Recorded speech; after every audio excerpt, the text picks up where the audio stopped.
जिस समय रावण मरणासन की अवस्था में धरती पर पड़ा हुआ था, उस समय राम ने लक्ष्मण से कहा, राजनीतिक शास्त्र का महान विद्वान इस दुनिया से विदा ले रहा है।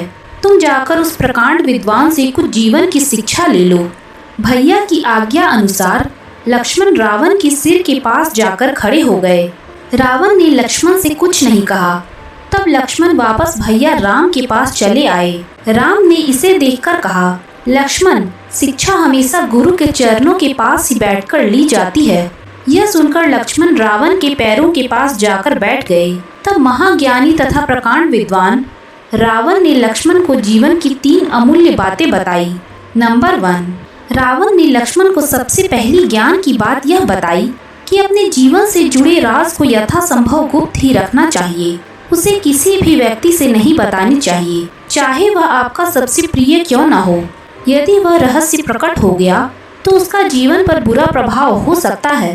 रावण के नाभि में अमृत कुंड का रहस्य विभीषण द्वारा प्रकट होने पर ही रावण का वध हुआ था। नंबर 2, रावण ने लक्ष्मण को दूसरी बात यह बताई कि शुभ कार्य को जितना जल्दी हो सके कर लेना चाहिए। उसके लिए कभी लंबा इंतजार नहीं करना चाहिए, वरना जीवन कब समाप्त हो जाए किसी को पता नहीं। क्योंकि रावण ने कई शुभ कार्यों को किसी कारणवश टाल रखा था, जिसे वह कभी पूरा नहीं कर पाया, तथा शुभ कार्य को जितना टाला जा सके उसे टाल देना चाहिए। रावण ने लक्ष्मण को तीसरी सबसे महत्वपूर्ण बात यह बताई कि शत्रु तथा रोग को कभी छोटा नहीं समझना चाहिए। छोटे से छोटा रोग भी प्राण घातक हो सकता है तथा छोटा से छोटा शत्रु भी सर्वनाश कर सकता है।